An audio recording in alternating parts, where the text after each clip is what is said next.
गांव में रहने का एक फ़ायदा तो होता है, सुबह का सनराइज़ हो या शाम का सनसेट सब दिखाई देता है। दिल्ली में सिर्फ बड़ी बड़ी बिल्डिंगें दिखाई देती हैं। लोग कहते हैं कि सिर्फ लड़कियों की विदाई होती है, ऐसा नहीं है, लड़के भी घर छोड़ जाते हैं। अब मेरा ही देख लो, अपने ही घर पर मेहमान बनकर आता हूँ, 8-10 दिन रहता हूँ और वापस चला जाता हूँ।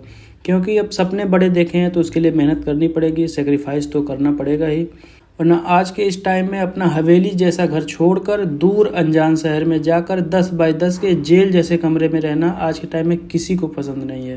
तो मोटिवेशन की बातें बहुत हो गई, अब काम की बात करते हैं। तो मेरी दिवाली की छुट्टी हो गई है ख़त्म। आज का मेरा टिकट है रात में 9 बजे गोरखपुर से आनंद विहार के लिए।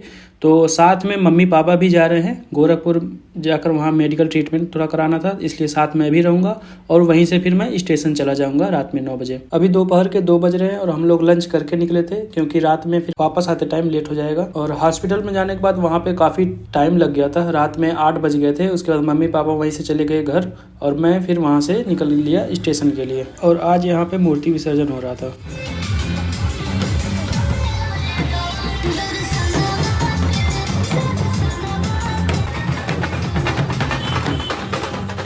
वैसे तो मेरा गोरखपुर आना जाना बहुत कम रहता है, लेकिन एक चीज़ मैं नोटिस कर रहा हूँ कि जब से योगी जी मुख्यमंत्री बने हैं गोरखपुर में बहुत ज़्यादा डेवलपमेंट हुई है। अब तो पहचान में नहीं आता कि ये वही गोरखपुर है, बहुत ज़्यादा चेंजेस हो गए हैं। सो इस तरह से मैं पहुँच गया स्टेशन। अब रात में डिनर का सीन ऐसा है कि बहुत हल्का भोजन ही करना है, तो इसलिए मैं एक अंडा रोल और 2 अंडे का आमलेट, हाई प्रोटीन डाइट है, ये बनवा लेता हूँ। क्योंकि हैवी भोजन करूँगा तो फिर प्रॉब्लम होगी, डाइजेशन इश्यू होगा, ट्रैवल करना है। सामने इंडियन फ्लैग को देखकर बचपन की एक लाइन याद आ गई कि विजयी विश्व तिरंगा प्यारा, झंडा ऊंचा रहे हमारा। और ये गोरखपुर रेलवे स्टेशन का प्लेटफॉर्म दुनिया का सबसे लंबा प्लेटफॉर्म है, जिसकी लंबाई लगभग 1350 मीटर है। और हमारी ट्रेन है 15057 गोरखपुर आनंद विहार एक्सप्रेस, और ये प्लेटफॉर्म नंबर 3 पर लगी हुई है, क्योंकि ये यहीं से चलती है। मेरा कोच है B8। मैं मोबाइल पे देख रहा था तो शो कर रहा था कि AC डब्बे इंजन के पीछे लगाए हैं स्टार्टिंग में, लेकिन एक्चुअल में ये बीच में लगाए थे, तो इसे ढूंढने में ही काफ़ी टाइम लग गया। ये ट्रेन यहीं से चलती है, इसलिए अभी इसमें भीड़ तो नहीं है, लेकिन रास्ते में बस्ती, गोंडा और लखनऊ जाते जाते इसकी सारी सीटें फुल हो जाएंगी। तो अब बात करते हैं पढ़ाई की। टू बी वेरी हॉनेस्ट, आज पूरे दिन में बिल्कुल भी पढ़ाई नहीं हुई है मेरी। और पिछले 7-8 दिन जितने दिन मैं घर पे रहा हूँ वहाँ भी अच्छे से पढ़ाई नहीं हुई थी। मैं कंसिस्टेंट रहा हूँ तो सिर्फ न्यूज़ एनालिसिस में डेली रात में सोने से पहले घंटे देख लेता था। और 1-2 दिन मैंने आंसर प्रैक्टिस करी थी ऑप्शनल की, और 2-3 दिन मैंने पढ़े थे, इन्वायरमेंट की बुक लाया था शंकर IAS वाली, वो पढ़े थे। बाकी और कुछ भी पढ़ाई नहीं हो पाई थी मेरी। आज का सीन ऐसा है कि जो थोड़ा सा टाइम मिला है, 1-2 घंटे न्यूज़ एनालिसिस देख लेते हैं, बाकी पढ़ाई कल से होगी। और ये बैकलॉग लगेगा, मुझे पहले से ही पता था, घर पे पढ़ाई नहीं हो पाती है ठीक से। The next morning. सुबह होते होते हमारी ट्रेन 2 घंटे लेट हो गई थी, और 7:30 बजे मुरादाबाद पहुंचने का टाइम था और 9:30 बजे पहुंच रही थी। और पता नहीं मेरे साथ ही ऐसा क्यों होता है, जब भी मैं ट्रेन से ट्रैवल करता हूँ मेरी ट्रेन हमेशा लेट हो ही जाती है। जब मैं अभी घर गया था गाँव, तब भी मेरी ट्रेन 2 घंटे लेट थी, और आज भी ट्रेन 2 घंटे लेट जा रही है। सुबह के 9:30 बज गए, लेकिन अभी तक नाश्ता कुछ भी नहीं हुआ है। न ब्लैक कॉफ़ी मिल रही है, न जिम जा पा रहा हूँ। जब से गाँव गया हूँ 7-8 दिन से जिम भी छूटा हुआ है एकदम से।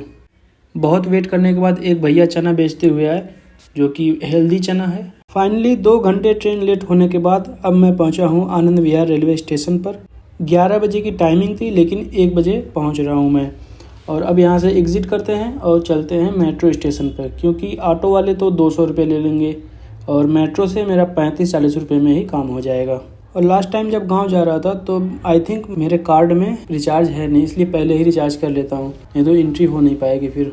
और टोकन लाइन में लगूंगा तो फिर घंटों लाइन में ही लग जाएगी, क्योंकि ये बहुत ही भीड़ भाड़ वाला स्टेशन है। और ये द्वारका सेक्टर 21 की तरफ जाने वाली है ब्लू लाइन, और ये डायरेक्ट शादीपुर तक जाएगी। मुझे राजीव चौक से चेंज नहीं करना पड़ेगा। और अभी करोल बाग के रास्ते जा रहा हूँ, यहाँ पे विजन IAS, दृष्टि IAS की कोचिंग दिख रही है। करोल बाग आना है, 2-3 दिन में आऊँगा, क्योंकि प्रिंट आउट निकलवाने हैं। उसके बाद मेट्रो से मैं एग्ज़िट कर लिया। अब चलते हैं सीधा रूम पर, और मेरा रूम मेट्रो से बस 5 मिनट की दूरी पर है। लाइट कर देते हैं ऑन, और 2 बज गए रूम पर आते आते, और हमारी सारी किताबें वैसे ही पड़ी हैं। 2 hours later. तो सारे सामान वामान निकाल लिया हूँ बाहर, नहा वहा लिया और रेडी हो गया। पूरे 2 घंटे लग गए। लंच करने का टाइम तो नहीं रहा है अब, चलते हैं मार्केट, कुछ हल्का सा ले आते हैं, पराठे वगैरह कुछ, ताकि क्योंकि भूख तो बड़ी तेज़ लगी है अब।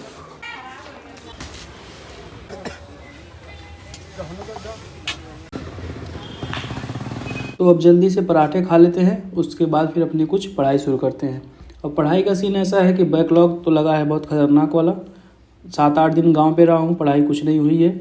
अब एक नए सिरे से रीस्टार्ट करना है। सबकी लाइफ में एक ऐसा फेज़ आता है जब आपकी पढ़ाई ट्रैक से हट जाती है।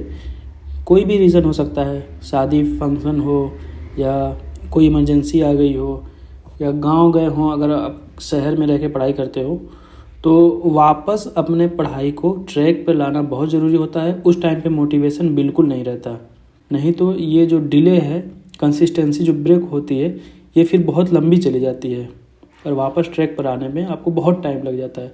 इसलिए खुद से ही मोटिवेट होना पड़ता है यहाँ पे। आज ज़्यादा पढ़ाई हो नहीं पा रही थी और रात में खाना बनाने का भी मन नहीं हो रहा था, इसलिए मैं सोचा बाहर से ही ले आता हूँ आज। तो मैं मार्केट चला गया, बाहर से लिया मैंने छोले और तंदूरी रोटी। और बाहर के खाने में यही तो सबसे बड़ी प्रॉब्लम रहती है, इतना ज़्यादा ऑयल डालते हैं और वो थर्ड क्वालिटी का ऑयल रहता है, बहुत ज़्यादा नुकसान करता है।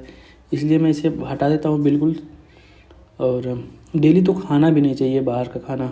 डिनर करने के बाद लास्ट सेशन है हमारा न्यूज़ एनालिसिस का। डेली रहता है रात में 9-10 बजे, 1 घंटे का या 45 मिनट 50 मिनट का, जितने भी वीडियो आई रहती है तो वो कंप्लीट कर लेते हैं। और आज भी अच्छे से पढ़ाई नहीं हो पाई है हमारी, टास्क जो रहते हैं वो पूरे नहीं हुए हैं। कोशिश करूँगा कल से अपने ट्रैक पे आ जाऊँ अच्छे से, क्योंकि 1-2 दिन तो अभी मूड ऐसा ही रहेगा। फिर भी कोशिश करेंगे जल्द से जल्द अपने ट्रैक पर आ जाएं, क्योंकि पढ़ाई बहुत ज़्यादा छूट चुकी है हमारी और टाइम है, रुकता नहीं है टाइम, हमारा टाइम वेस्ट ना होने पाए।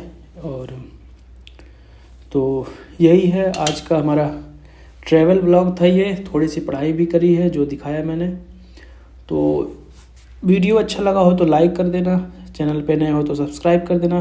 फिर मिलेंगे एक और डेली रूटीन वाले व्लॉग में, जो कि मेरा फुल डे रूटीन रहता है यहाँ दिल्ली में रहकर। तो फिर मिलेंगे एक और वीडियो में, तब तक के लिए बाय बाय।